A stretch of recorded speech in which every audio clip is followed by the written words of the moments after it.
to Devon and Cornwall Constabulary, JLA Speaker Bureau, and finished the week off with a talk to the Amazon UK sales team, which was brilliant. Loved it. It was a lovely crowd. And then whilst that's been going on, Talk Mental Health has been, we've been supporting individuals and partners of those who are struggling. We've helped over 10 people this week alone.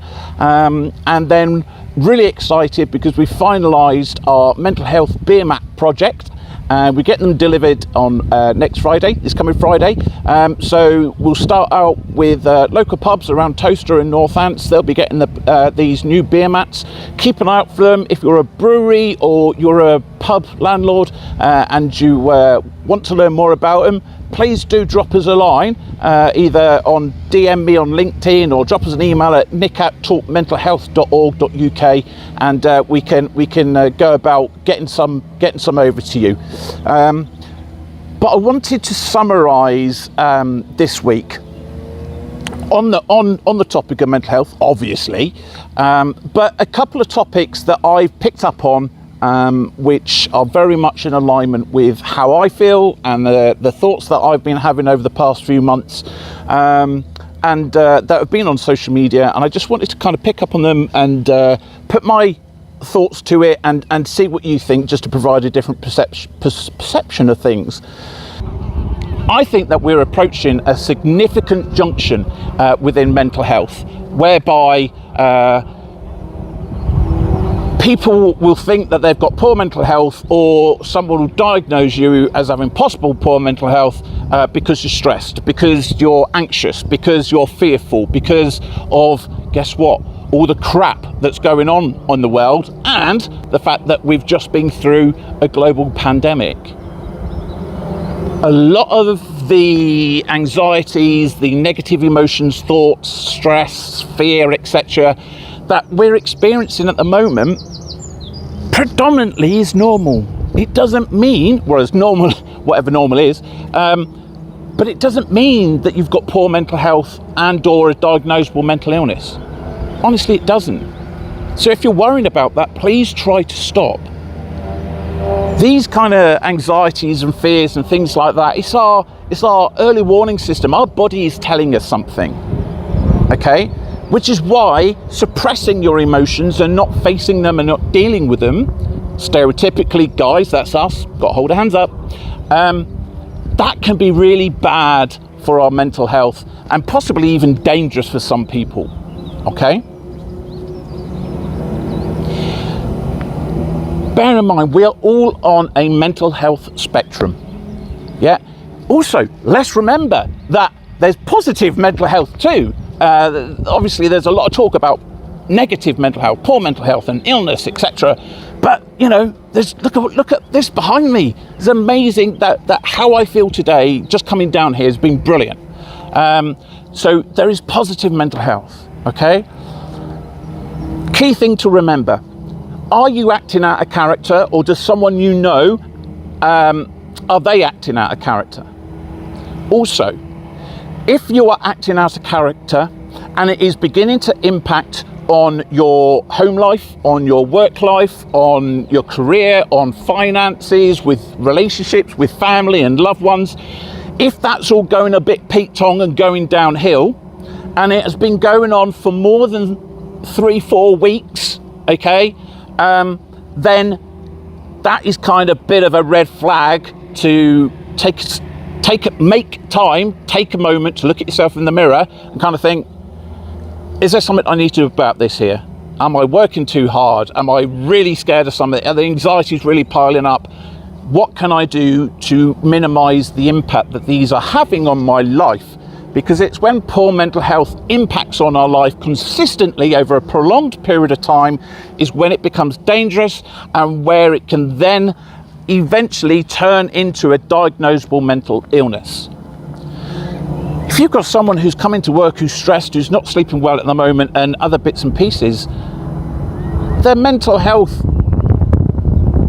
might not be the best, you know. Their baseline could be usually a 7, but for the past week or two they've been a 4. So yeah, we need to look at that and support them and help them to get back on track again. But it doesn't mean that there's anything massively serious or sinister or any illnesses going on. Medically,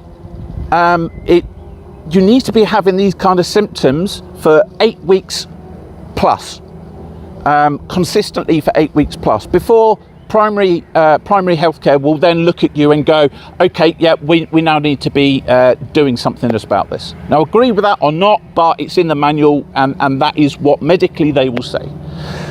Which is why if you go to a GP and say, oh, I've been really stressed over the past 4 or 5 weeks, they might say, okay, come back to us in 2 or 3 weeks time, and if you're still feeling the same, then we'll look at doing something. Okay, then hopefully they're going to put you in touch with a social prescriber, and possibly, if you really need it, get onto antidepressants. My personal opinion is try and stay off the drugs as much as possible, but I know it's very individual, and there are absolutely cases where people do need the medication. All right. But remember that it's when these things start impacting life. If you take no action, then there is every possibility that this could lead to a diagnosable mental illness such as depression and or anxiety disorders. Okay, so bear in mind terminology, please, and don't try and self-diagnose, because Dr. Google doesn't work. Trust me, I tried it. Some of my symptoms for PTSD covers about 3 or 4 illnesses. Yeah, so try not to do that, and try not to diagnose other people and suddenly go, oh, you should go and get some help quickly. Go down to A&E because you're suffering and you've got mental health problems. Life might just be tough at the moment. Okay. So please bear that in mind. That then leads into the second one, and this is what Talk Mental Health is all about, self-management. Self-management is so important, it's essential, okay? And it's right at the very heart of ensuring that you manage your well-being generally.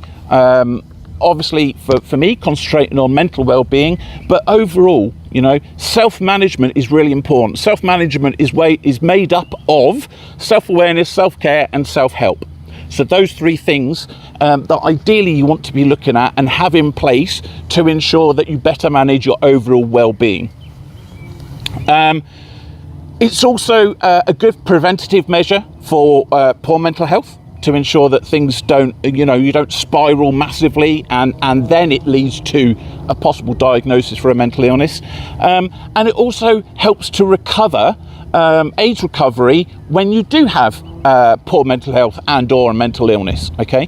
So self-management will create your own mind health care plan, okay?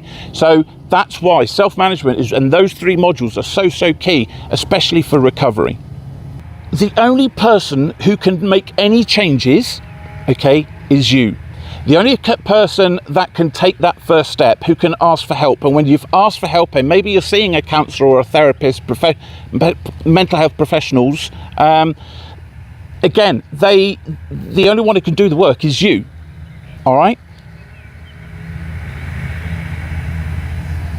Now, the mental health professionals, they can assist you with acceptance, understanding, and guiding you, etc. But it has to be you that takes those steps and that makes that journey. And it is a journey. It's a bit of a journey of self-discovery. It's also a bit of a journey of personal development. So whilst the mental health professionals, any organisation, any mental health professional is there to kind of support, hold your hand and guide you a little bit, you are the one who has to do the work. So, if you kind of almost got an expectation of going to the NHS services that they will fix you, they will help and guide you and put you on the right track, but they won't fix you. Only we can fix ourselves, which is why it's so important that we take ownership and accept responsibility for our own well-being. Toxic masculinity then. It's a big one for me that we're kind of working on quite a lot, and arguably, it's the root cause of struggles for so many, especially men of all ages, non-specific men, but it's across both genders. It isn't just for men. I know some females who struggle with toxic masculinity and have different viewpoints, quite a negative, quite dangerous viewpoint, okay? So it's not just all on us men, but stereotypically we are the worst when it comes to toxic masculinity. Now, toxic masculinity leads to individuals not speaking to others, not asking for help, not facing their fears, not listening to their emotions, or being proactive with the whole self-management side of things, and within well-being. It keeps this viewpoint, this mindset, this perception that it's weak to speak, that you're a male so you don't have to ask for help, or a female you don't ask for help, you're strong enough, you're proud,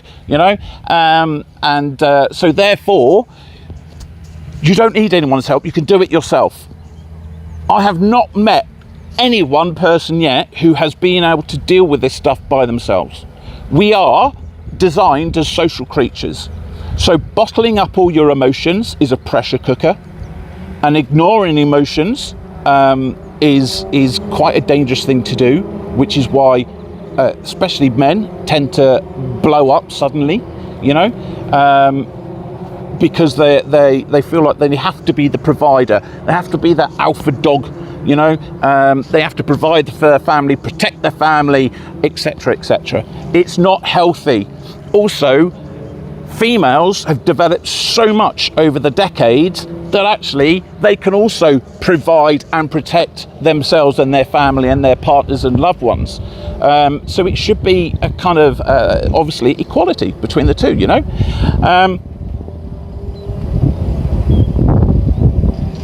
and again, I said before that it's on you. No one can change your viewpoint on toxic masculinity. You need to be able to have an open mindset rather than opposed to a fixed mindset. When you have an open mindset, you open yourself up to looking at different perceptions, different viewpoints, etc. Okay, and that is healthy. It's good because you learn, you grow, you develop. Having a fixed mindset is almost like saying my way is the way to go and it's the best way. I don't need to learn anything else or listen to anyone else because I'm right and everyone else is wrong. There are times in life when that helps, okay, but there's a lot of time where it hinders, and when it comes to mental well-being, it can be really quite dangerous. So I ask you this then, don't you want to be happy, to be healthy, to be successful at whatever, that's career, relationship, whatever?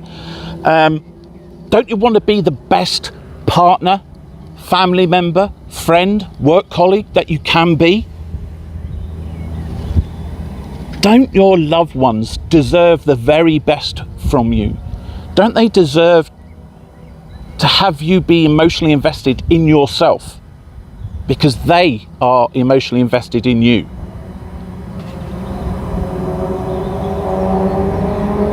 More importantly, don't you deserve and want to be the best version of you possible? If so, you need to be the one that makes the changes. We're here, like Talk Mental Health and the NHS services, okay, primary care, etc., and all the voluntary, charitable and social enterprise organisations up and down the country. We're all here to support you and assist you and guide you with that. But again, only you can do it. If you think, yeah, I deserve to be happy, I deserve to be successful, I deserve to have the best from life, and yes, my partners and my family and my loved ones do deserve to have the best version of me. In that case, personal development and growth, learning, it's the steps that we need to take for us to be able to find what our limits are, to try things and to be the best versions of ourselves. And lastly, as I finish off, every single one of you out there, all of us, everyone, has all that we need inside of us to be able to be the best version of ourselves and to overcome any adversity in life. After all, we've survived the worst global pandemic there has been for hundreds of years.